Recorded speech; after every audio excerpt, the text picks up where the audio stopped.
Welcome to Graph Stuff FM, your audio guide into the interconnected world of graph databases. We'll take you on a journey to unravel the mysteries of complex data and showcase the power of relationships. Today, we'll be covering the latest news from the Neo4j ecosystem and be providing some tips and resources for speakers interested in improving their game and helping you find the perfect graph for the perfect problem.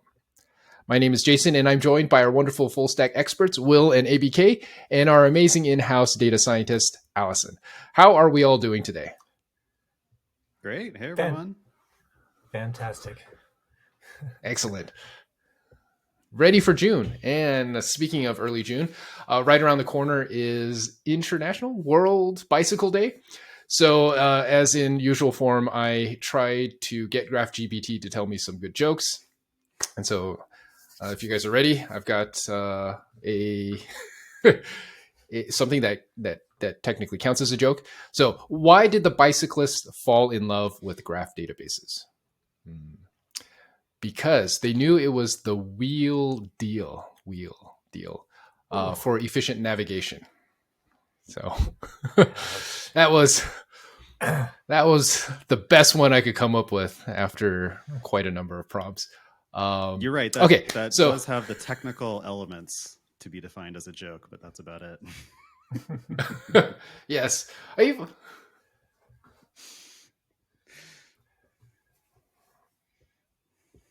Nice. Yep, for sure. And so speaking of bicyclists and navigation, we've got some updates regarding ArcGIS, which is Will. What is ArcGIS? Yeah. Let's talk a little bit about updates in the Neo4j partner ecosystem. So, ArcGIS is a product from Esri. If you're familiar with Esri, they're basically the largest makers of GIS software. GIS is Geospatial Information System. So we're talking about software systems for working with and making sense of geospatial data. Esri, for a long time, Esri is kind of a fascinating company. They've been around, I think, since the 60s, and we're kind of the original pioneers in this area. And the GIS software world is very much based on relational databases. So you have layers. Layers have features and an attribute table that's all stored in some relational database that you can do some spatial operations with. And that's really the core of a lot of GIS technology. Now, that leaves out, of course, all the awesome things we can do with graphs when we're working with geospatial data.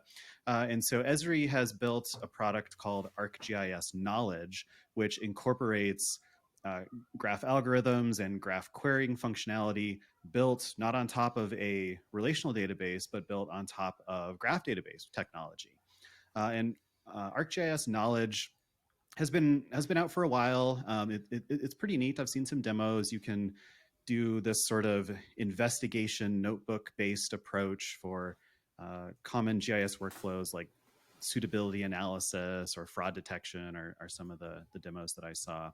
But the announcement that we're talking about this week and today is now Esri has added the ability for you to bring your own Neo4j database to ArcGIS Enterprise. So this is outside of the ArcGIS Knowledge product, which basically manages your graph database for you. You can't really like bring your own Neo4j instance. Everything you're doing with working with data is sort of through the ArcGIS Knowledge interface. But now with this additional support for existing Neo4j databases in ArcGIS Enterprise, you can bring your own Neo4j instance and work with that in ArcGIS Enterprise like you would other data sources. So this is really cool to see this adoption of graph technology in the GIS ecosystem. So we'll link the blog post that goes into a bit more detail about this. I guess this is really interesting if you're already using Esri and specifically Esri Enterprise and Arc Enterprise within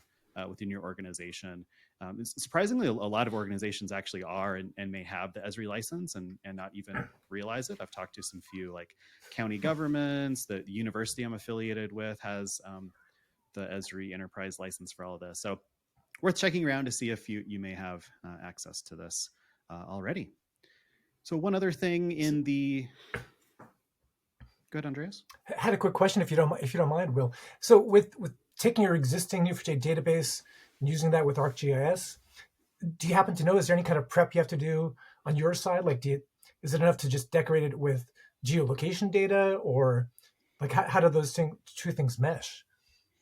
That's a good question. I'm not too familiar with exactly how this works. I haven't actually tried this new feature myself, but my understanding is that there's kind of a convention for how you represent your geospatial features in Neo4j, a convention for how those are stored to how those are represented as features in your layers in ArcGIS Enterprise. So for example, Neo4j, the database, has a native point type that can be used to represent geospatial or Cartesian coordinate points. We can store individual points. We can store arrays of points to, say, represent more complex geometry, like a line, for example. So if we are storing an array of points as a line, I think ArcGIS Enterprise would interpret that as a line geometry. Not sure how polygons and multi-polygons are represented, but my understanding is that, yeah, it's using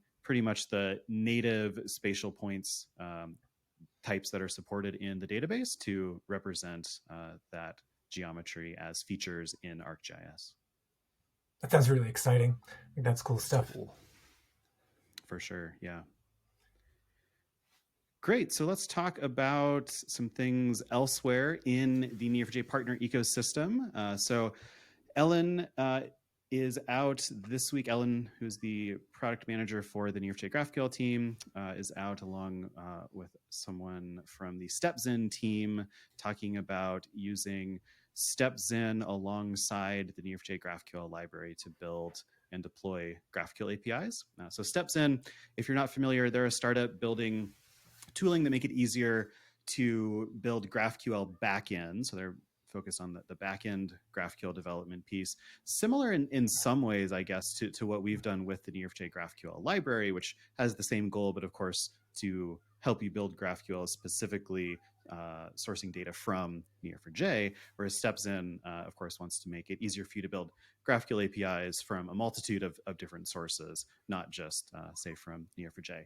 So this tutorial, it's out on the Neo4j developer blog, basically showing how to get started with Neo4j, the Neo4j GraphQL library to build a GraphQL API, and then extending it with StepZen to pull in movie reviews from the New York Times API. So basically extending the schema of the generated GraphQL API from the Neo4j GraphQL library. So this I thought was really neat. It kind of shows, I guess, the power of GraphQL almost as like a data connector. Thanks to having this GraphQL standard, it allows us to build tooling to work together interchangeably, which is pretty neat. So definitely check out this tutorial if you're looking at building GraphQL APIs, pulling in data from multiple sources. Jason, yeah. I got a question, Will. Yeah, so is StepZen similar to Apollo or different? Like, So, I kind of imagine Apollo being similar to what StepZen is offering. Yeah, that's a good question. So Apollo was very early to build a lot of experimental open source tooling to sort of round out the GraphQL ecosystem. And I think kind of the things they were most successful building were Apollo Client, which are integrations with front-end frameworks for data fetching from an existing GraphQL API, and things like Apollo Server, which is tooling for building the backend piece. And then Apollo eventually built their own sort of cloud enterprise offering for trying to work with more complex federated schemas in a large organization.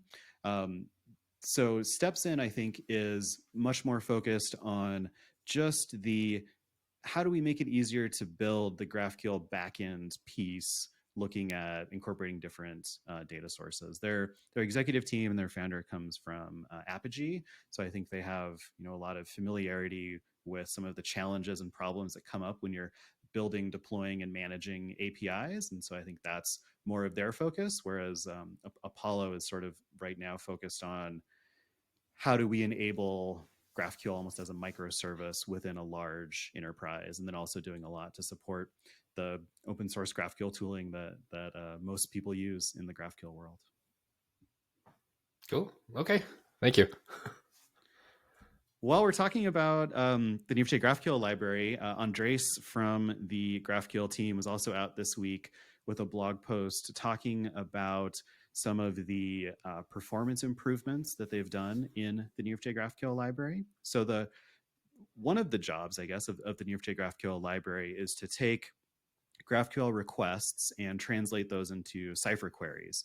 And of course, you're not always generating perhaps the optimal Cypher query in that way. And so it's important to be able to have some tooling, some ways to measure performance, especially as you're building new releases and the way you're generating those queries change. It's important to understand what the performance characteristics are there. And so Andres wrote a great blog post talking a little bit about some of the performance aspects specific to the generated Cypher and things like this, but really showing some of the tooling that's out there for building performance monitoring tooling for Node.js servers in general. So things like flame graphs to pinpoint problem areas and how you dig in and really get into some of those performance improvements. So if you've been using more recent versions of the Neo4j GraphQL library, and if you've noticed that it's getting faster and better, this is kind of a deep dive from Andres into how they made that possible, which is pretty neat. Cool. So I think we probably have some other updates in the ecosystem to talk about next. Jason, do you want to walk us through some of those? Yes. Yeah. So Neosemantics, which is a plugin for connecting RDF data or resource description frameworks to Neo4j. So RDF is another graph database kind of data format. So this plugin has had some upgrades. So it now connects with Neo4j 5.7, I believe, and works with RDF 4j, I think 4.2.4, which I believe is the most recent version. So basically, it's just upgrading Neosemantics to work with the latest on both ends. And the team also added some additional features. They added semantic similarity metrics and ontology inference procedures and functions. So if you're working with RDFs and Neo4j, definitely check out those. Check out Neosemantics and its recent updates. Also, Greg King, our developer tools product manager, put out a short video on recent workspace updates, and it's got quite a few interesting extra features that if you haven't used Data Importer in a while.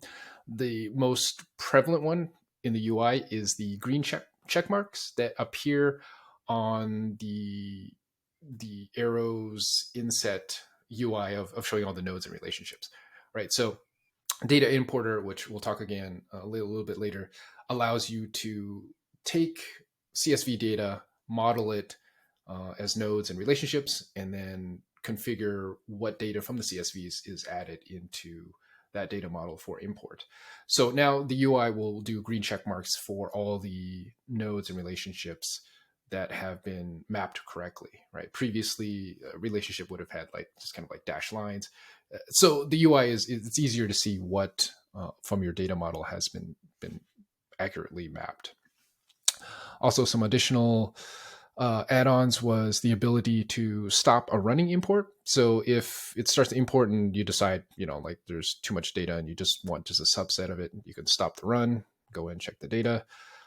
Also, a great new feature with the import process is the ability to filter particular data, right? So if you've got a relationship that is taking data from a CSV file, you can add in a filter for just targeting a subset of that CSV data. So for example, say there's a row with some sort of Boolean, right? Like, if true, then import that data. Otherwise, ignore it. So it gives you a little more power in terms of the import process rather than taking in all the data and then cleaning up on the database side or cleaning up your CSV. You can, do it in the import process. Besides the data importer, the browser has some updates as well too. You can export table data as CSV or JSON, right? So when you make a query, and if your query results can be viewed as a table, which should be pretty much all queries, when you switch to the table view versus the graph view mode, there's a download button that allows you to pull a CSV or JSON of that data so that you can use it elsewhere. Also, there is a new toggle in the lower left for running experimental visualization. So this is using a different underlying engine for visualizing graphs. It is much more performant than the old system, but again, it's in an experimental phase. So you can toggle between the two and get a feel for it. But I think you'll find that generally it is more performant for displaying larger and more complex graphs than the previous visualizer was. And the last thing I'll mention is saving saved Cypher queries. So you were always able to save queries in kind of this left-hand panel, but now you can run a hotkey, right? So in Mac, it's Control R and then F9, I believe, for Windows, for displaying a list of the previous Cypher queries you've ran so that you can quickly go back to a command that you had done previously rather than saving and then pulling it from the left hand side or scrolling down to see what calls you had done in the past. So those are things that they can help you kind of move faster within the browser. And shifting kind of back to data importer. So within data importer, right, there's the UI component that has basically an upgraded arrows, and arrows is used for data modeling. Allison, we had, I think, a great question regarding data modeling this month. We absolutely do. So in our community, for those of you who haven't joined us, you can join us at community.neo4j.com. We get lots of questions where the folks here in developer relations will answer your questions for you as we move through. So there was a great question, and it was a really simple question. What is the better data model, creating more nodes or utilizing more properties? And what it brought me to, I mean, there was a longer discussion about it, but what it really points to, and those of you who have been working in Graph probably know this, but for those of you who are new, so much of the success and ease of your Graph project can really be brought back to the data model itself. If you're new to Graph and you're asking, well, what is a data model, Allison? Essentially, the data model is a blueprint. So it's a blueprint of the node labels or the node types, the relationship types, and then the properties of both. So the property of a relationship, the property of a label, which items are nodes, which items are relationships, and trying to figure out where all of your information goes can be a challenge. So in Graph, we have what we call the data model. I can sometimes draw the parallel to an entity relationship diagram if you're in a relational database. And we'll talk a lot about the data model, but sometimes people say, well, if I have a SQL database and I want to just transfer it over into Graph, like, is there an easy way to do that? And some people will say that a node label is sort of akin to a table name. So if I have a table of students, then I want a student node. If I have a table of classes, I want a class node. And in these cases, the table name is the label, and the primary key would then be the identifier of the node. And then your relationships could be those foreign keys. So connecting a student to a class, right? Properties can then be different values within the row, but really it's not that simple. You can't just take your basic tables in SQL and put them into a graph database. So what we're going to talk about amongst all of us today is we're going to dive into a little bit why this blueprint or this data model is so important.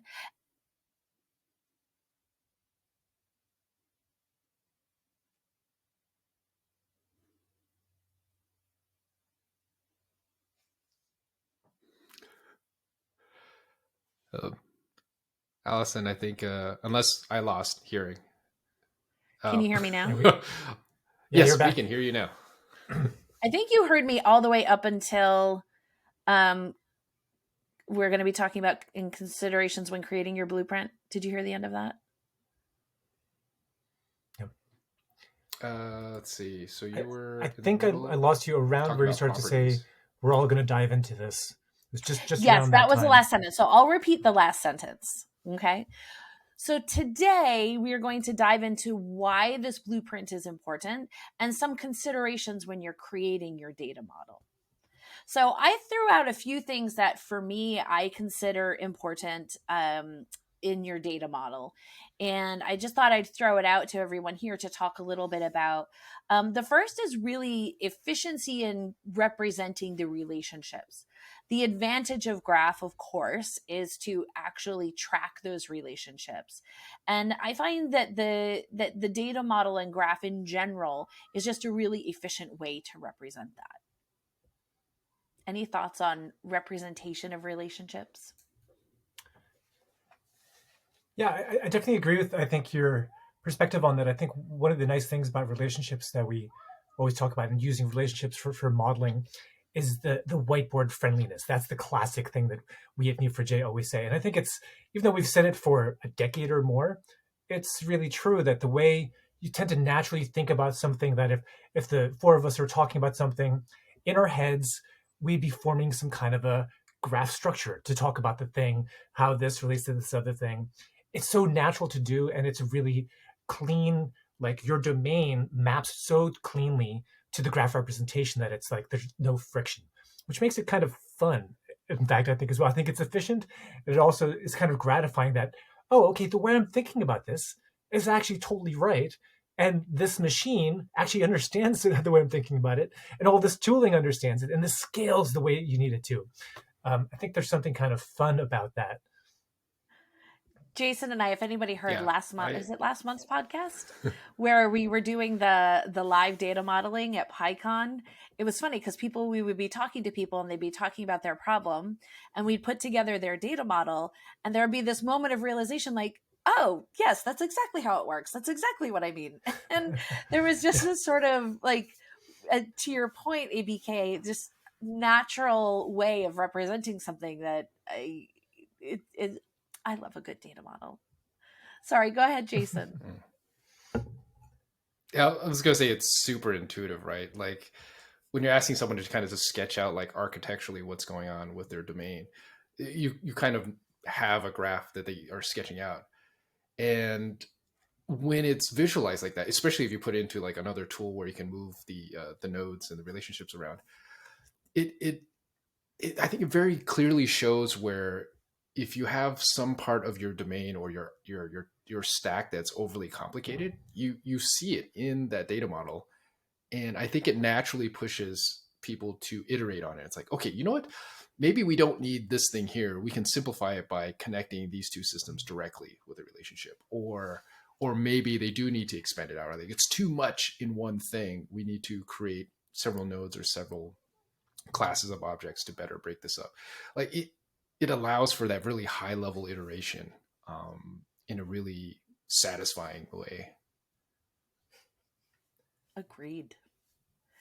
The next point I wanted to bring up was, and I mean, I would say this is my favorite, but they're all my favorite, is the idea of flexible and scalable structure.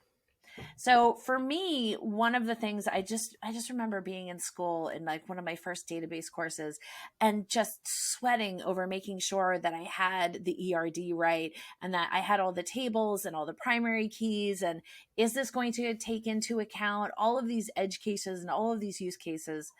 But what I love about the graph data model is exactly what it says, how flexible it is. Because if you are working on a data model and then you have another, say, another data source, you can just connect it and plug it in. And I just think that ability to allow, and as Jason said, this evolution of the data model itself as you iterate, the fact that you're not constrained into something and that refactoring is really simplistic or is much simpler than in a traditional relational database. But I was wondering if maybe, Will, you had some thoughts on this idea of flexibility and scalability of structure. I always describe graph data modeling as a very iterative process. And what I mean by that is the way I think of it is there's a very common like 4 or 5 step process where you're first identifying, in my domain, what are the entities? Those are the nodes. What are the relationship that connect them?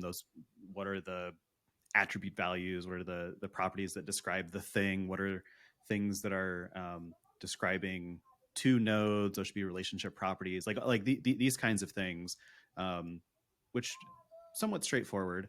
But then you get to this point of, okay, well, can I traverse the graph as I've drawn it now to answer the questions that I have of the data? And oftentimes the first answer is, well, no, I need to add this piece that I didn't think about, or I need to promote this property to a node so I can properly traverse to answer this question. And so I think for me, that's where I see a lot of the flexibility in the graph data model is sort of at that, sort of somewhere between the ideation and the proof of concept stage, where you're sort of still at the whiteboard, you're drawing that data model, you're in arrows, you're choosing, what data types for your properties, and then you're, literally drawing a traversal through the graph to answer the different questions that you have of the data. So I think also very much unlike a relational data model where I'm going to do my third normal form or whatever, and then I'm done. That's not how it works for graph data modeling. It is sort of iterative, and there is no one right data model for the data. It also depends on the questions that you have to ask of the data, and that I think is a huge benefit and feature of the property graph model for sure. Yeah, it leads me to my next point, which is the idea of having simplified querying and analysis.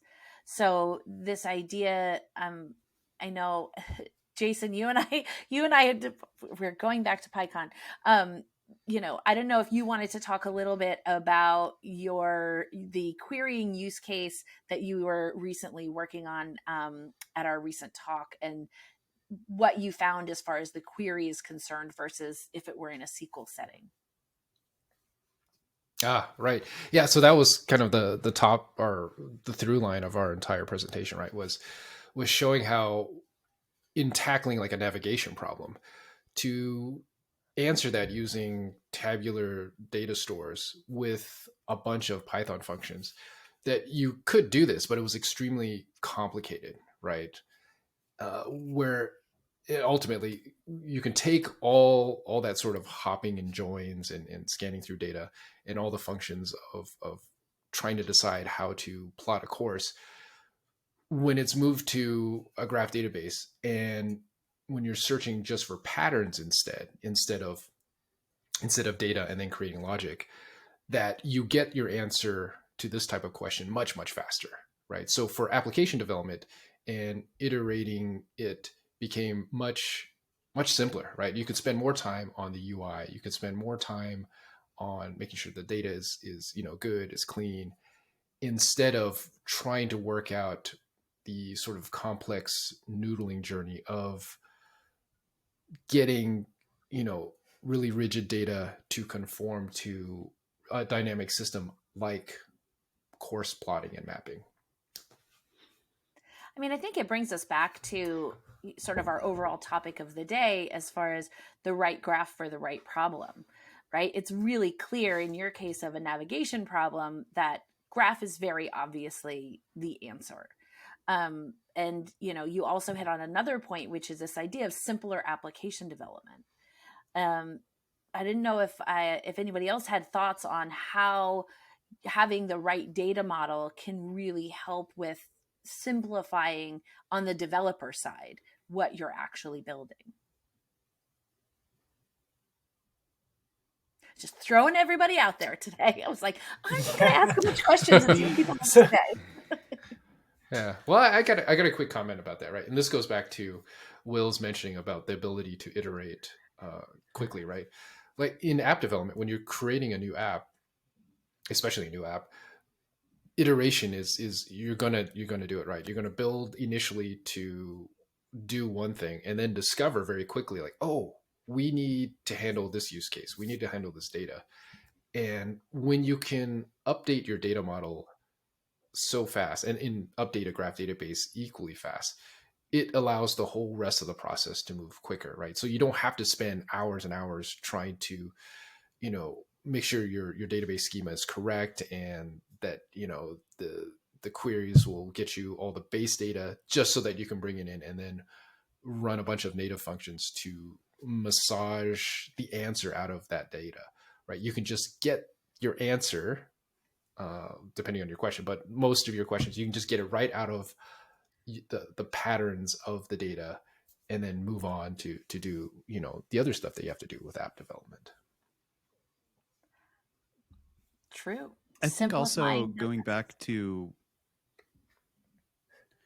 going back to one of the first points we were talking about, which is, I think Andreas brought this up originally, which is that the graph model is how you intuitively think of your data anyway, how you think of your domain, right? And it's so natural because you go to the whiteboard and you draw out your entities and arrows between them, and that's how we think, and that's how we model and store and query our data in the database. And sort of getting rid of that like impedance mismatch for the developer, where you're building your application by querying your data the exact same way that we think about it, like that just removes so much friction throughout sort of the whole stack of like the business analyst who's sort of identifying what the requirements are for the application, all the way down to the developers actually building it at the end of the day.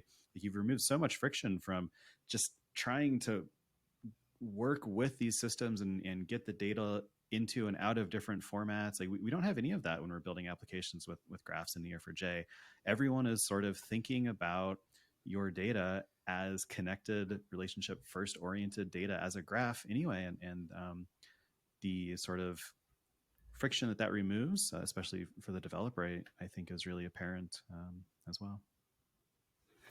Yeah, it's similar to like the whole, maybe they got the same comment with APK. It's similar to the benefit of GraphQL, right? Compared to like REST, right? So like you can ask the question and get the answer in the format that you had presented versus, using like REST, where you get this giant glob of data. You got to pull out the pieces you want, put it all together, and then use it the way you want, right? So like the difference, the acceleration in development, I feel is similar. I think that's absolutely right. And I want to extend those great features about graph application development in one other angle, that for all applications, application developers focus on their code, their UI, what they're building. And they, to some extent, you want to just kind of get the data running and just get past that and get back to doing the fun stuff of coding, right? But part of the reality, and I think, Allison, you probably know this better than developers, is that data lives longer than the application. Your code is not going to live forever. The data probably will, close to forever, right? And one of the beautiful things about the graph model is that it more gracefully accommodates multiple applications, multiple views of the same domain. That with the relational database, you tend to some degree, you might over-index for a particular application, tune the table structures, tune your schema so the application you're building works really well. But then if you want to do something completely different with it, well, okay, now what are you going to do? And I think GraphQL itself is like a great example of this. And this is my jumping point from Jason, your comments, that with GraphQL, it ostensibly is just a tree view of whatever data source you've got, right? I've got a starting point and I've got things from that starting point that I want to grab. You can get exactly what you want and you get that exactly back. And you can optimize for that, right? You could have a backend database, let's say it's a document database, that is optimized exactly for that tree. But if your tree starts somewhere else, now that optimized tree you had in your document database isn't so optimized anymore. With the graph, there is no top tree. Any part of the graph can be the top of the tree, and you can very nicely fan out from that, grab what you need to, come back, and there's like no penalties for it. It's absolutely amazing. Like what other database can you do that with, right? Exactly. And it leads to my That's a great final point. point, which was around this idea of performance optimization. And you beautifully explained where that comes into play, is this idea that it becomes much more flexible for multiple use cases, for sure. Any other thoughts on performance optimization?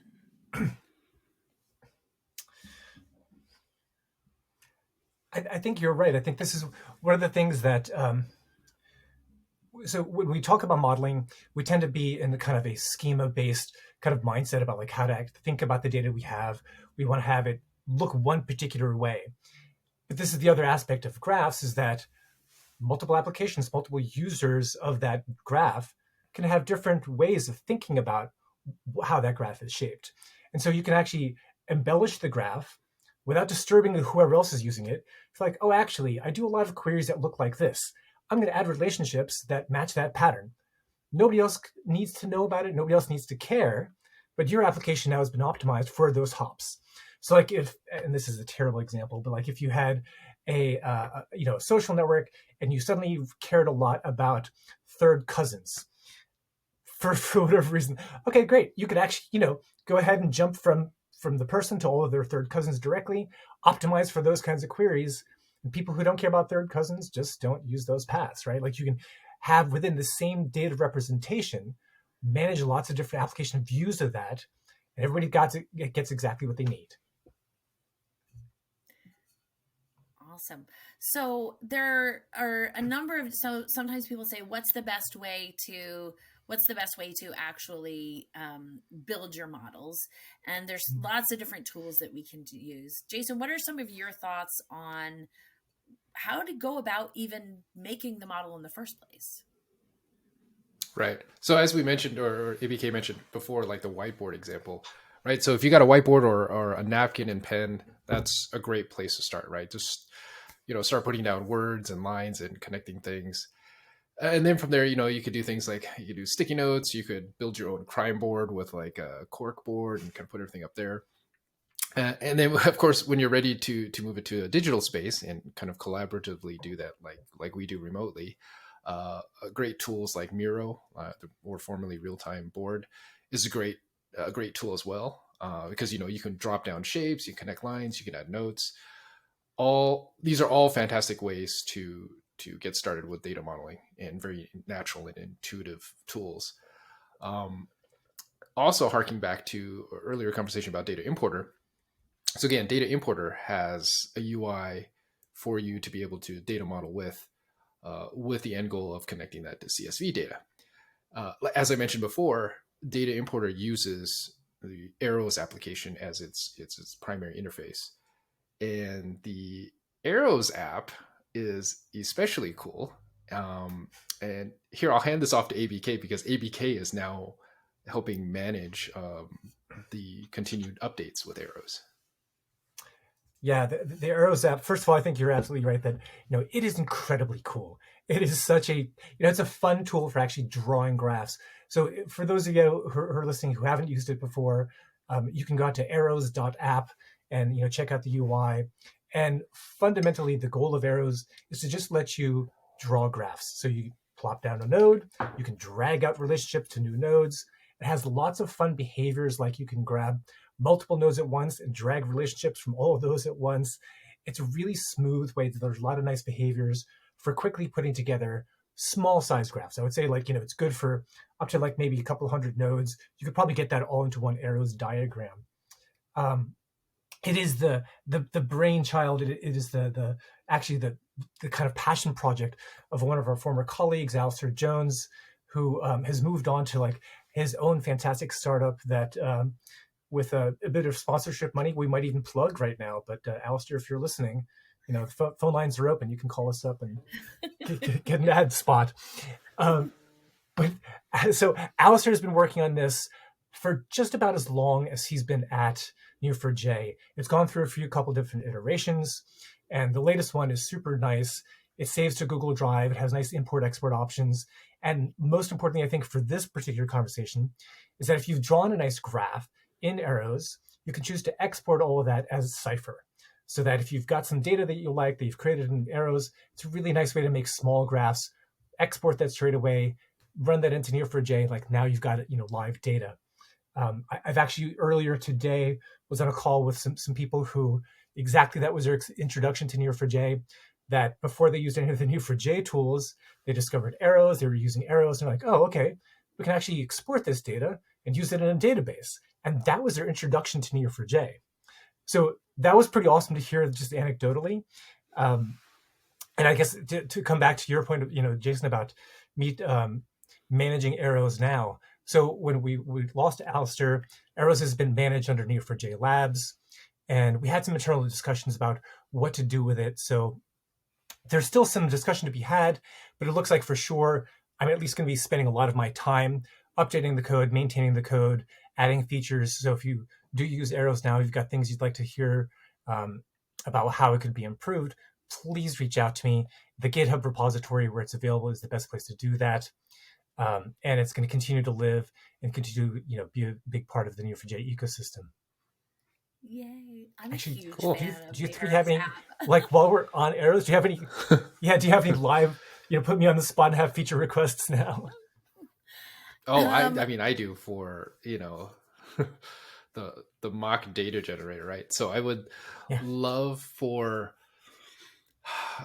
two things basically. Like if there was some easy way to extend the UI of arrows so that I could add extra buttons and features to specify the mock data generation functions to use for a given relationship property or a nodes property. So just a quick brief. My passion project for the last couple months has been working on a mock graph data generation app, which takes an especially notated arrows JSON file, right? Because arrows can export JSON as well. To take that file, run it through a script that automatically generates generates CSV data that matches that data model for immediate import through the data importer tool. So, because arrows is so flexible, right? You can specify, any string for labels and any string for property keys and values. So I've basically keyed off of that, right? So the script looks for specific keys and specific values to tell it which mock data generators to create. Right. The example, like, what it should I create mock company data here? Should I create mock time data, geo data? So just by specifying these, what would normally be random strings in a arrows file is now become a configuration standard for the mock data generator. So anyways, so going back to feature request would be to how can I make that easier for someone to go right from arrows right into a Neo4j instance, right? Because right now there's some download, upload hops that someone has to do. It'd be great if I could modify the UI so it's just like a single button. It's like update database, right? Okay. Yeah, that's a good one. Really small I don't. requests. Yeah. My small request would be that the spacing when you have multiple relationships between two labels, multiple relationship types, that the spacing max be increased so that if you have properties on that relationship type, that you can actually see all of them without them sitting on top of each other, and or making view properties optional. So you have the properties, but they're not necessarily all on arrows. And to kind of pigpile off of that is to be able to clip the property values, right? So one of my mock generators allows you to put in like a URL address for a location of a CSV file to pull from. Whenever I do that, right, I have this super long URL address, and it just drives the property data for that node way out there. So I have the super large view. I'm like, oh, okay, that's I gotta zoom back in. So if there was like a clipping feature to keep it all tidy, that would be a great one too. These are fantastic. Okay, I'm going to add GitHub issues for what I've taken down some notes here. I'm going to do, of course, this is all going to be done publicly out in the open. So I will reference both of you in the GitHub issues, and you can correct me if I've gotten your requests wrong. But then let's take action on these things. That sounds good. Can I get in what my about feature you, Will? request while we're all getting Yeah, them? yeah, please. So here's my feature request. So one of the export options in Arrows is GraphQL type definitions, which you can then copy and paste into a project that uses the Neo4j GraphQL library to then build a GraphQL API based on that data model that you've drawn in Arrows, which is super powerful and cool. What I think would be even better is if when you're generating the GraphQL type definitions, if there's some way you could sort of incorporate that into the skeleton of a Neo4j GraphQL project, or provision that as an endpoint somewhere with some sort of cloud hosting service, like a Lambda function or something like that, just to kind of reduce the developer friction of kind of creating these skeleton projects. Yeah, that makes sense. I'm going to downvote my my visual requests and definitely upvote the more productive requests that were produced today. Well, I think the relationship suggestion is great, because you're right. Like once you have 2 or 3, like what I'm looking at, it's like, which I need to modify one of the relationships, and I just got to click through them all to get to the right one. So I think that one is a good one. What awesome. That leads us to actually is getting back to our original community question of the day, which was, is it better to have more nodes or more properties? Speaking of properties, I will say I use Arrows a lot when I'm answering questions in community, specifically because it makes it much easier, as we've all mentioned, that natural cognitive understanding of the data. And so, one of the things that came up is this person was showing like a node with many, many properties versus a property for each node. And it kind of leads us to the idea that if you only have a node with lots of properties, you're basically looking at a table, which isn't really going to serve you in a graph database. What you really want is you want to extract the relationships. And so you want to, when you're determining whether or not something is a property or a node or a relationship, as was mentioned earlier, really think about what are the patterns that you're going to be looking for. Are you going to have a relatively short traversal to get to your answer? Are you going to have a long traversal? Is that information, do you need to have it more readily available? If you're doing a search and part of your where statement is based on a certain type of value, you're not going to want to have that buried in a property. You're going to want it to have an efficient query. You're going to want to have it at the node or relationship level. And so the short answer to the question is enough nodes that you don't have to go too deep to get to what you're looking for. That's my short answer. I don't know if anybody else has a different viewpoint. The way I think about the question of should a piece of data be treated as a property on a node, or should I move this out into its own node? The way I think about that is, if I move it out into its own node, is there something useful that I can discover by traversing through this node? If there is, then yeah, it absolutely needs to be a node. If not, maybe it can just remain as a property. I think a good example of this is, say, like movie genres. So in the movie data set, we have all of these movies. Movies have one or more genres, like action, drama, romance, whatever, and we could store those as properties on the node, or we could create a genre node and traverse through those. And the usefulness here is, well, I'd like to discover other action movies by traversing through the action genre. So that's a good case for moving that out into its own node. So I kind of use that as a check, just to think within the context of the domain that I'm working through. Is there some useful traversal that I can imagine? And if so, then yeah, that should be a node. And what can you also Adam sorry, go ahead. I think you're going to talk about what I wanted to say. Go ahead, Jason. Hopefully.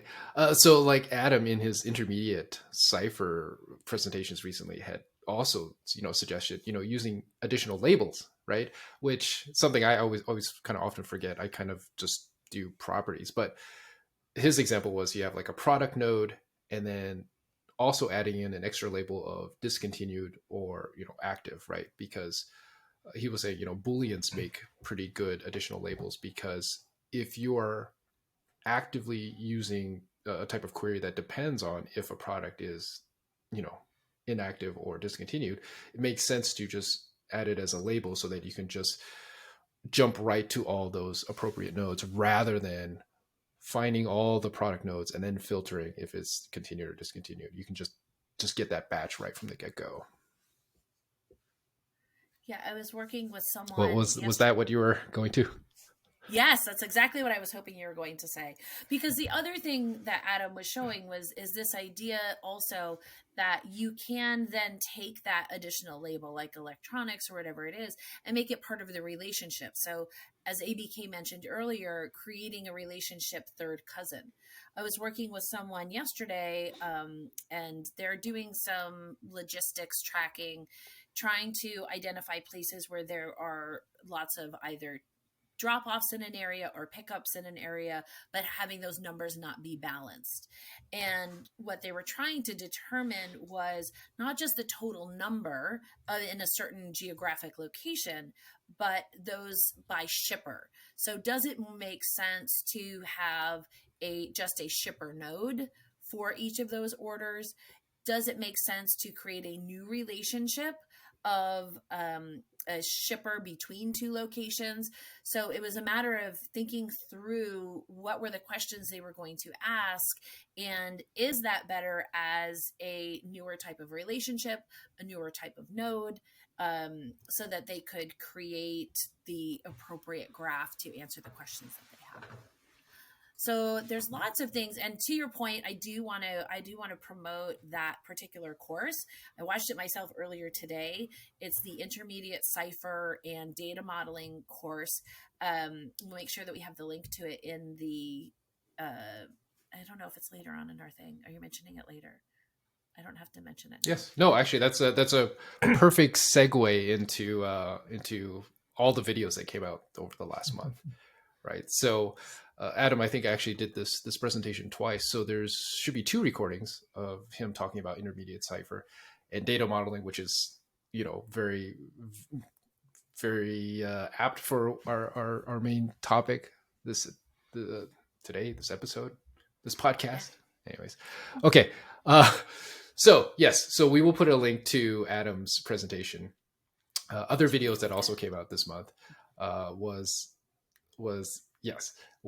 a live. So I did a live cast with Alex talking about the mock graph data generators. So if you're interested in using that application or seeing how arrows can be tied together with data importer for importing your own custom data sets, check out that video. We got so many videos as usual per month produced. So I'll just highlight a few more of them.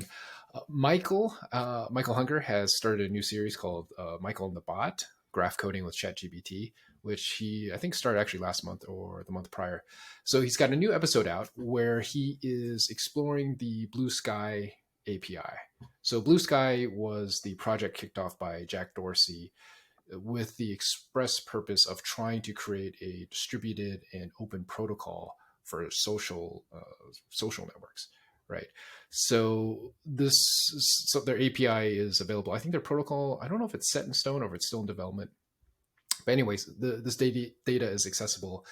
And so Michael is looking at that data and was kind of combining it with his last month's project, which was a combination of ChatGPT, Streamlit, other tools, I think a Jupyter Notebook, creating a Chrome extension for extracting text data, the entities from text data, and putting it into a Neo4j instance so you could play around with the data and run predictive algorithms on it. So yeah, if you're interested in any of that, definitely check out Michael's journey in his Michael and the Bot series. Michael also did some additional videos. He did one recently with Alex on software dependencies. So in this video, they looked at a site called deps.dev, which is an open source project, I believe, run by Google for finding interdependencies between different packages. Both, and it's not limited to one language, so it covers all of PyPy, npm, and a couple other large, dependency frameworks. So they go through this data and look at pooling it into a Neo4j database to do some additional kind of exploratory stuff with. Now, the interesting thing is if you go to debs.dev, they do have a graph viewer that looks like it uses NetworkX or something similar to it. But this video is a great example of, if you're interested in advanced Cypher around importing data, especially using constraints, unwinds, merges, and an introduction to using the APOC library for pulling in JSON data. This video, he goes in quite deep and spends quite a bit of time on different strategies for importing this data. So if you're currently looking at how to import data and with some complex or advanced use cases, check out that video. We have two ongoing video series, Graphizations and Going Meta. Graphizations is new. It's run by Sid, and there were 2 episodes, I believe, that came out this last month, and both on recommendation engines. One in the edtech space, and another on web scraping data and then putting that into a recommendation system. So check that out if you're working on a recommendation system. The last series I'll talk about today is the Going Meta series, which has been going on for quite a while now. 3 episodes, I believe, were released this month. And most of the episodes revolve around semantic networks or knowledge graphs. And the most recent one was with Max, and it was using OpenAI or ChatGPT to import RDF data into Neo4j instance. Now, as we mentioned before, there was a plugin, Neo Semantics, which does this, but here you can see Jesus was demonstrating how to use ChatGPT to, I believe, like take a whole RDF spec and have it generate the cipher statements for importing into a Neo4j instance. So yeah, so if you're interested in knowledge graphs, and definitely check out that series. Speaking Okay, of knowledge so graphs. since we're talking, speaking of knowledge graphs, there is a interesting plugin that has come up. What is this Yes. BioCipher thing, Allison? So I'm going to talk to you about BioCipher. So BioCipher comes out of this idea that researchers in general, they often don't have, they're not in a commercial setting. They often don't have the time or the bandwidth to build their own processes around semantic taxonomies when it comes to their knowledge graphs. And you really have to get that semantic taxonomy set before in order to create a knowledge graph that is really going to be stable as your process continues. Otherwise, things that you then build upon it are going to fail and you're not going to achieve your goal. So the idea is that with BioCipher, the intention is to make it easier to create these knowledge graphs out of these existing resources. And the way it does this is by 3 main points. One is resources. So being able to do ETL on all different kinds of data and putting it through different adapters so that it can actually define what information should be on the node and the edge level. Graph modeling, sound familiar? And there are lots of different kinds of adapters around the resources. The second element is ontologies. So really making sure that the information is mapped well to the data.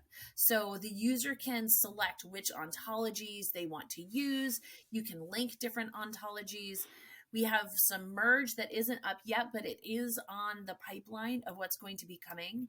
And then lastly, the output. You just mentioned RDFs. So this combined data is then exported either into a property graph You can export it to SQL or to RDF for the users then to use to work with their data. So in this case, that schema that you have, that knowledge graph that you have, can then be shared so that others can easily replicate it. Because as we know, research dollars are finite, and the more efficiency we can have in the scientific community, the more that can be done in a smaller space. So, and that really is the mission of BioCipher in general, is to make this biomedical knowledge more available and just simpler, right? A simpler knowledge graph that the researchers can actually leverage. So that's what the framework is meant to do. It facilitates this creation of the knowledge graphs, and they're informed by the latest developments in the field of biomedical knowledge representation. So as the field is always changing, there's this sort of up-to-date ontology that you can have access to. So that's what's going on with BioCipher. I got a quick question around BioCipher. So is Please. BioCipher limited to like bioinformatics, or could someone in a whole different non-medical space use the tooling that they've created in BioCipher? I mean, Does it I make think sense? theoretically, I guess. I don't know for sure. I'm happy to look into it for you, and we can put an answer to that question in our show notes. So I don't know, but I can look into it for you. Okay, cool. Yes, ABK has a question. So I'm fascinated by this, and I think this is lovely. We were talking earlier. I think Will was talking about, like, we were all talking about how when you're doing graph data modeling, there's this lovely iteration you can go through, and your model kind of evolves over time. This is the other end of the spectrum. We're like, okay, we don't need to evolve anything. We've got a very good understanding of the domain, a very well-defined understanding of the domain, and we want everybody to agree with it. We don't want lots of variation here, because that's just going to be noise. And I would love to learn more about this product, and I'm curious about, I guess it's expressed as like being extensions to Cypher, whether that is, and this is, down in the weeds, of course, but like, is it like early days of C++, where it was a preprocessor to producing C that then created stuff? Is it like a layer on top of Cypher that produces Cypher? Or is it, a domain specific, basically schema that they have defined that they don't want you to go about? So here's the labels you can use, here's the properties, you can't use anything outside of that. Or is it a set of functions or procedures? Like, there's lots of possibilities for, I guess, having a very customized Cypher environment. I'm very curious to like what angle they took on that. So I don't know the specifics of what's in the code and what the actual backend looks like, but I can tell you that the focus is on things like, Will was talking earlier about entities. Rather, here we're looking at biological entities, so genes, proteins, diseases, interactions between them, and those using this dedicated syntax and semantics to express that. It also includes biological relationships, so things like molecular interactions, functional associations, regulatory relationships. It also helps with different kinds of patterning, so sequencing, so say DNA, RNA, protein sequences. And what it does is there are certain functions and operators for handling biological sequences specifically, and it enables comparisons of those. Motif searches, sequence-based analysis, things like that. On top of that, it also allows you to leverage all of the graph algorithms that are available. So it extends those Neo4j algorithms to incorporate these biological analysis tasks. So those are also leveraged. And then the big thing, obviously, is the ontology integration. So they're controlled vocabularies, and it allows for specific kinds of annotation and enrichment of that biological data with this semantic information. So there definitely are aspects that are very specific to that bioscience space that make that much easier to then work with.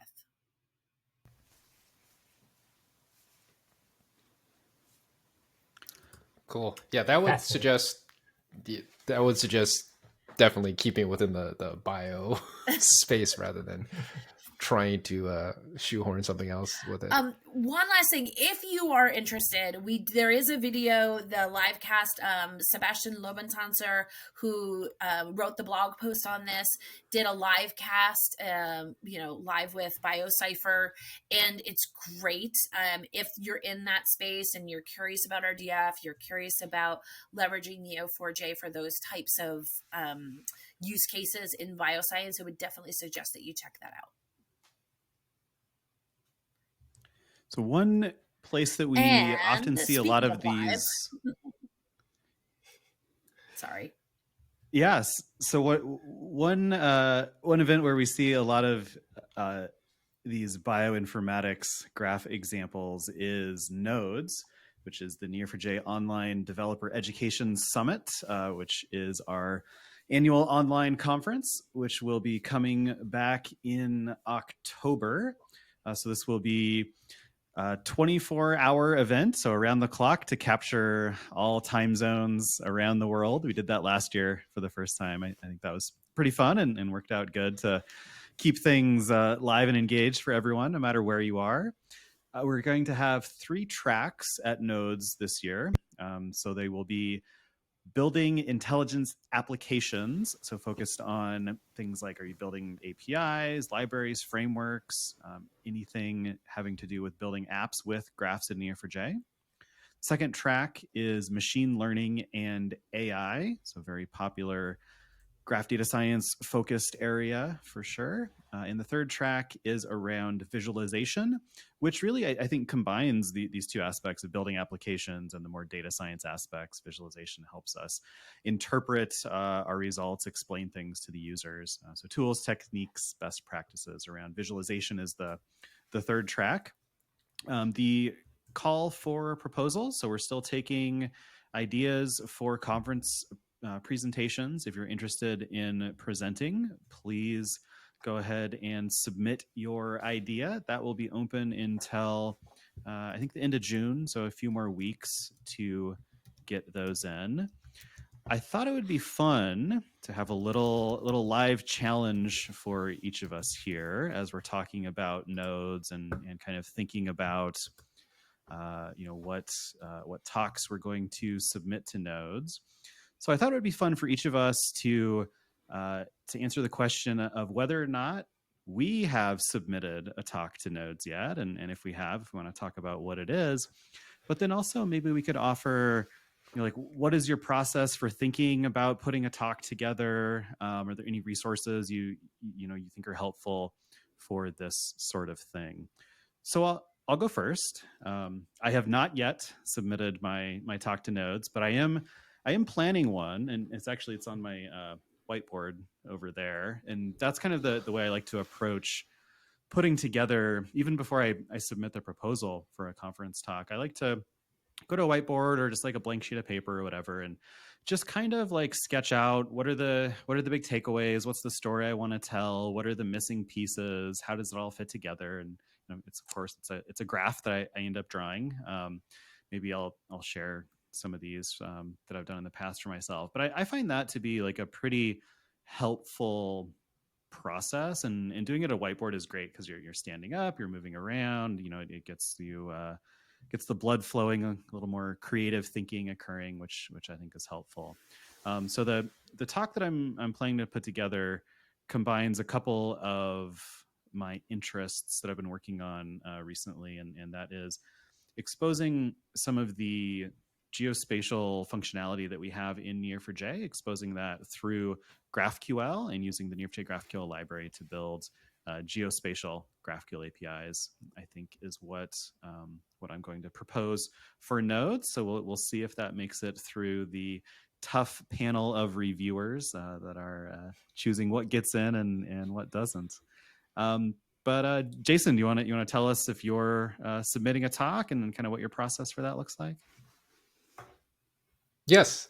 So I haven't yet submitted my talk, but I want to submit a talk about the mock data generator that I've been working on, specifically on how to generate mock data for graphs, right? What that process is. So whether you're using my app or building something from the ground up, like what to be aware of when you're doing this sort of thing.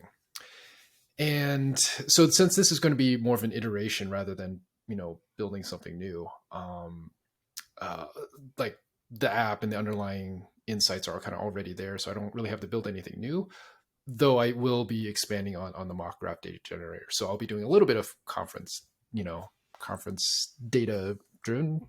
driven development, CDD. So a little bit of that.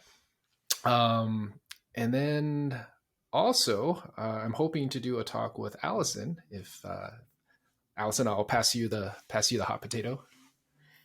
So yes, and I have submitted our talk. So we have a talk that we're hoping to share about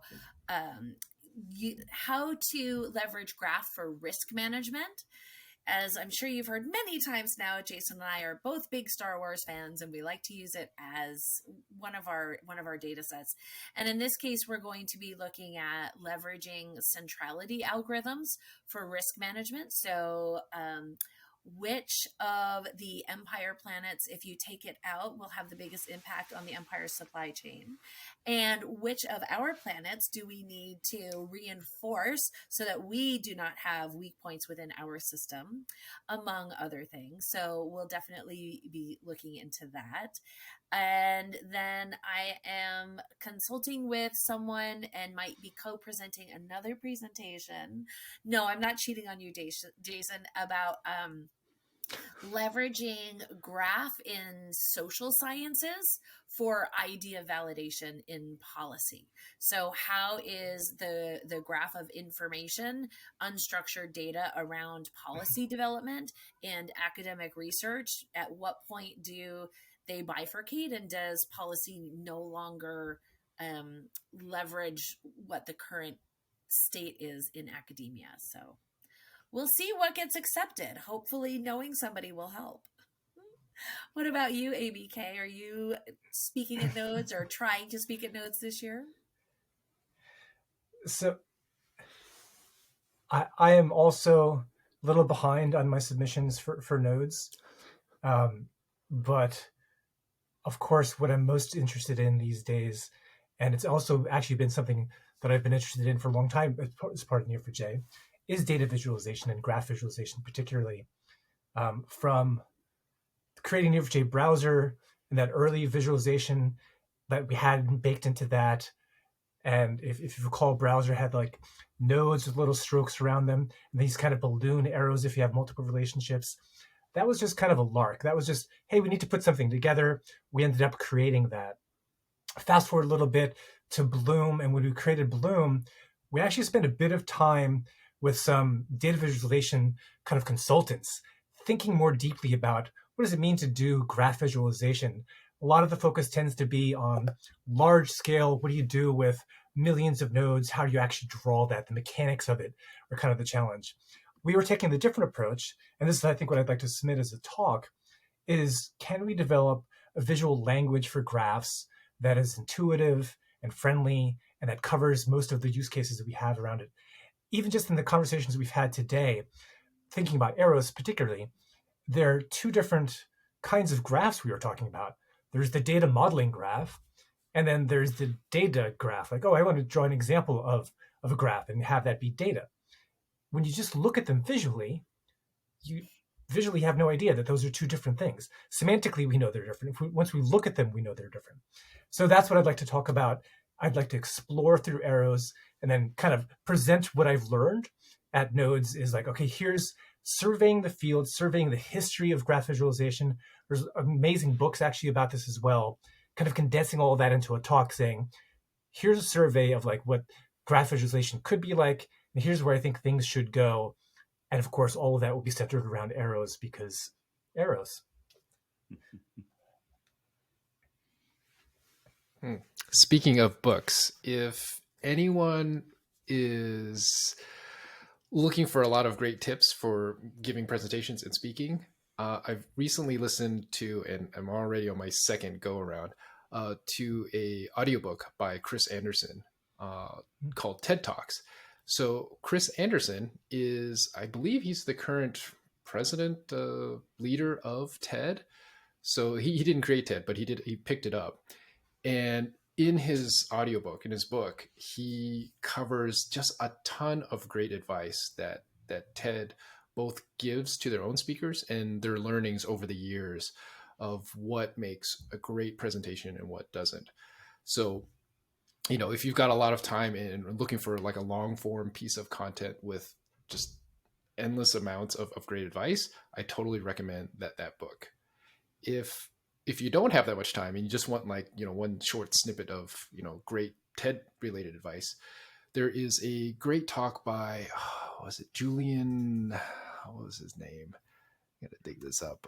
Oh yes, Julian Treasure, great last name.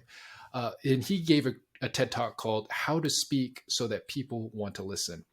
And he just covers some, I guess, basic, but very impactful suggestions, mainly around like voice, tempo, pauses.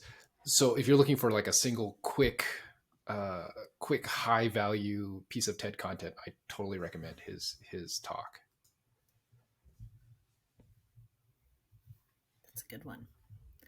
I think for me, when it comes to so yes, I just kind of left us dangling there. Allison, did you have any advice for budding speakers or speakers looking for inspiration? Yeah, I can't think of any resources other than my own experience right now. And my general advice is, first of all, don't be afraid, honestly, because whatever it is that you're excited about, you're not the only one. Right? I mean, I have to say, when Jason and I started working on our Star Wars series, I was very, very pleased. I was like, oh, great, somebody else is interested. And at our last conference, the room was packed. We didn't have room for anyone, standing room only. So whatever it is that you're excited about, others are going to be excited about. So don't be afraid. But more importantly, have your talk be about something that you love, something you're excited about. I call it the cocktail party test. If you were at a cocktail party with people who were like-minded, what would you want to talk to someone about? Like, oh, I have to tell you, I did the coolest thing, or, oh, have you seen this or that? So if it passes the nerd cocktail party test, then it's probably a good idea for a conference talk. What about you, ABK? Any thoughts on how to prep for or come up with a good talk?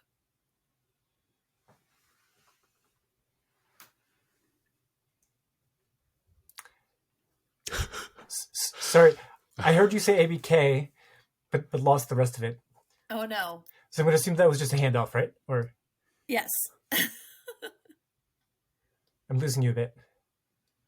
I think it's a. Do you have any thoughts on personal resources for putting a conference talk together? Oh, I see. Right. So it's a great question. And I love some of the references you had, Jason.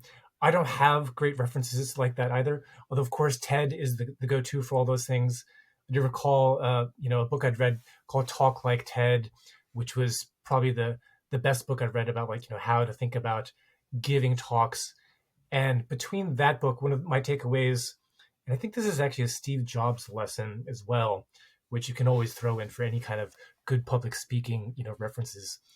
The most important thing about any talk is that you don't just wing it, that you rehearse. You practice it. I'll give a quick personal anecdote about this, that I think for some topics with the Neo4j and graph databases, I can, on a moment's notice, start talking for an hour about any given thing around Neo4j, just because I know the topic so well. Not only know it so well, but I've talked about it so much that I know the talking points, I know how to walk through it, I know the funny jokes to bring in, all those kinds of things.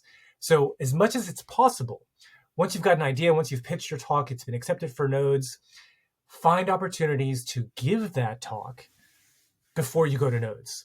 Because nodes is going to be the big audience. If you have local meetups you can talk to, even if you want to show up to actually call out to us and be like, hey, could I show up to one of your podcasts, or could I, get 5 minutes in one of your videos?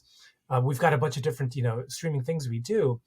Take the time to talk through it before it's the big talk, so that by the time it is the big talk, you're just talking as if you're talking to a friend, and you know the points. You're not fumbling around trying to think, what do I say next?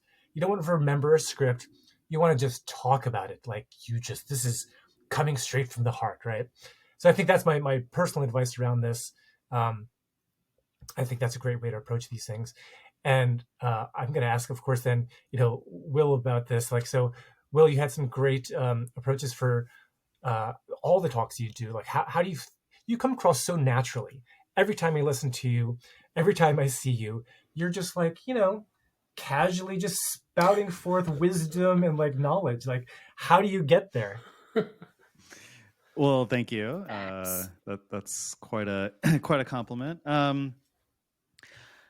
I think that the best way to learn something yourself is to like teach other people or tell other people about it, right? And so for me, that's a big part of building the conference talk or the workshop, whatever it is really learning everything that you're going to be covering. And once you can explain something to a classroom of 50, 100 people, I think you've really mastered it yourself. So I think that's kind of the way I approach, I guess, any sort of opportunity like that, whether it's a conference or a workshop or whatever, is honestly a learning opportunity for me to facilitate that talk. So that's kind of how I approach it and think about it. And if you're in that mind space, then I'm just along for the ride, like everyone else, sitting back to learn about Neo4j also. So maybe that helps. Should we talk about our favorite tools of the month? Let's do it. All right, I guess I'll jump in here real quick. So mine was just a small Python package called the Faker library. And so I've been working with this quite a bit while developing the mock graph data generator, which makes use of the Faker library quite a bit. So this package is a great little thing that covers quite a few different fake data sets, right? First names, last names, company names. If I remember right, there might be some addresses in there. And also like things like it's got like a technical BS generator, right? Which basically cobbles together a couple tech keywords to create this kind of nonsense line. But it's a more, I guess, it's a tech appropriate lorem ipsum generator. So it's fun to use for like creating like fake subtitles or like project names and stuff like that. So yeah, if you're looking to create or use mock data in your own Python project or some other project, but you're also leveraging Python, take a look at the Faker library. Allison, what was your favorite tool of the month? My favorite tool of the month is, it's technically a tool, but it's almost more of a graph thing. So, for the data science nerds in the crowd, if you're familiar with Adam Bly is Canadian and genius. He started Seed Magazine, has been in scientific research for a long time, and has been the king of all things analytics when it comes to science. A couple of years ago, he started his stealth startup, which then finally became public knowledge, and it's called System. And just recently, System launched System Pro. So System Pro leverages the graph of 35 million studies on PubMed and 120 million studies on OpenAlex, and creates an aggregate of the statistical outcomes across all of those studies.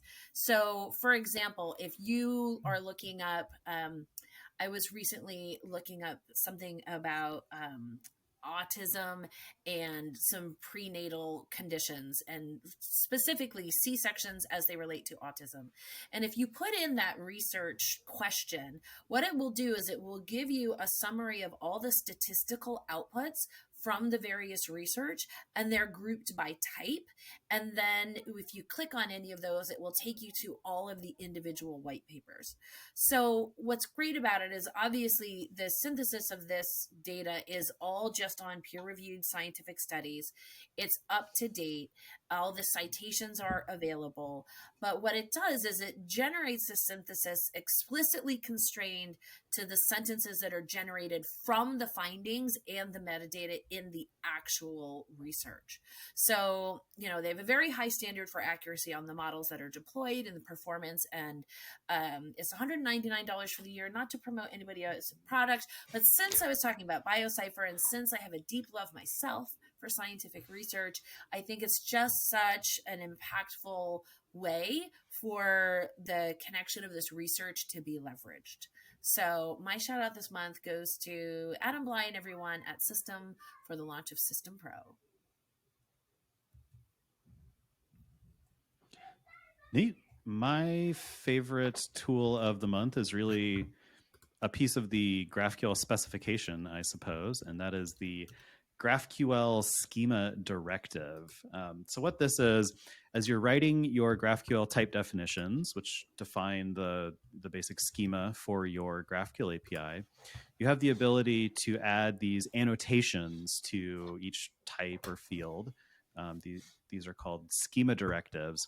And this is really GraphQL's built-in extension mechanism that was foreseen by the creators of the specification, that there was going to be some custom logic that builders of GraphQL servers wanted to insert, and we better have a way for them to do that, and that became the schema directive. And this is so powerful because libraries and GraphQL integrations, tooling providers began to leverage this extension mechanism to build really cool features on top of GraphQL. So the Neo4j GraphQL library uses schema directives for things like the Cipher directive, which allows you to use Cipher to define the logic for GraphQL fields, or the auth directive to add find-grain authentication rules, who should have access to which fields, this sort of thing. I talked about this earlier with StepsIn. They have a directive called the materializer, which helps fetch data from different sources and stitch it together. So I was using this a lot on a couple of projects in the last few weeks, specifically a lot of Cipher directives. That's, I think, my favorite schema directive. Just the ability to add in Cipher functionality in GraphQL is super powerful. Anyways, that's my favorite tool of the month, the GraphQL schema directive. Those are all really good. I'm, of course, obsessed with one particular graph tool these days and can think of nothing else. I don't think there is anything else that exists as far as I know anymore. And that's Arrows. So Arrows, of course, is my tool of the month. But Allison, I'll take a little bit of inspiration from your free promotion for System Pro and talk a little bit about the kind of where the Arrows creator, Alistair Jones, the brilliant Alistair Jones, has gone on to create a new product of his own that has the clever name of Nifty, spelled Nifdi. So if you go out to nifty.app, you can see the beginnings of what Alistair's creating as kind of where he had all of this thinking around arrows, and taking that, I think, to another level as a general purpose diagramming tool. So not specifically for graphs, but it looks like it's going to be fantastic. And because we know Alistair from his work on arrows and everything he's done with Neo4j over the years, I have high expectations for this. I think you should go check it out, sign up for the early beta, whatever's available, and support Mr. Jones because he deserves it. He's a fantastic human being. Sounds nifty. Nice. Nice. Thank you. This has been quite a marathon session, I think, right, Jason? We're not done yet. Yes, and yeah, we're still going, but we'll go and close it up. ABK, do you want to let us and our audience know what things are upcoming? What things are upcoming? What things are coming? I feel confident soon. I feel confident that over this time, the audience has only grown. People have said, you've got to tune into this thing. And like whoever started off as one person, they've called somebody, now it's doubled. I think we've had like an exponential growth of the audience through this entire session. It's been so compelling. The servers are crashing with everyone trying to download the episode. Yeah. But Jason, yeah, I'm happy to talk about some of the upcoming events we've got out in the graph world. In the US, there are a few graph summits. Graph summits are one-day concentrated conferences around Neo4j and graphs. In the US, you're going to be able to do that in Boston, coming up very soon on June 6th. Just after that, over in Portland, I think that's probably Portland, Oregon, not Portland, Maine. Apologies to one of those cities. But Portland on June 8th. And then in Palo Alto, which I'm pretty sure is Palo Alto, California, on June 14th.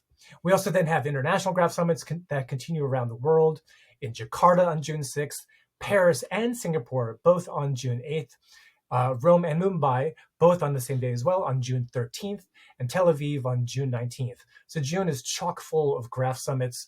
Somewhere around the world, you could be near one if you're not, trains, planes, and automobiles.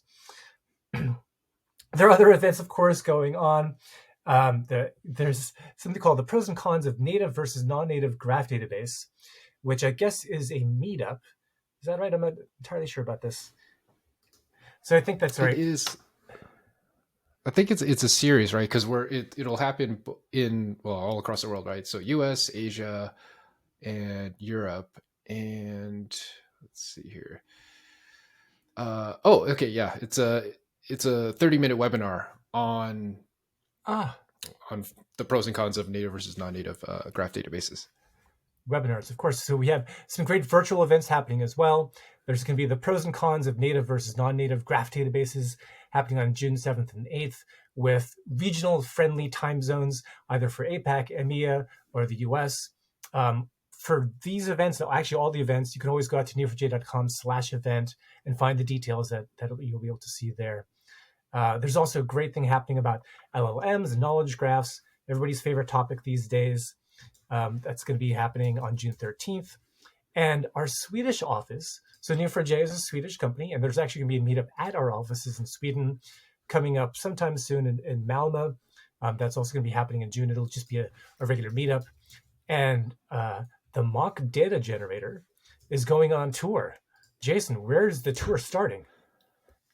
So I will be in Japan next month, and I will be one of our ninjas, Koji, has graciously set up a meetup in Tokyo on June 23rd. So I will be, if you're in Japan, I will be in Tokyo giving a presentation on creating mock deeply interconnected data sets in Tokyo. Awesome. It's a great opportunity. So that's all we've got for events coming up in June. Lots of things happening around the world. Again, if you want to catch up on any of these things, go to neo4j.com/event. You'll find all the details there for anything that's happening near you. Cool. Thank you, APK. Thank you, everyone. All right. I think we've covered quite a large breadth of stuff today. So this episode This is an editing job.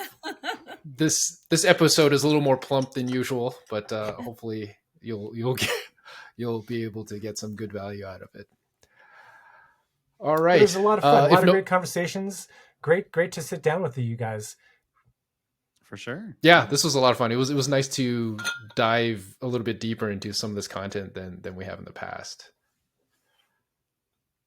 So cool. Cool. Thanks for All joining. right. Thank you, everyone. We'll see you next month. Bye-bye. Bye.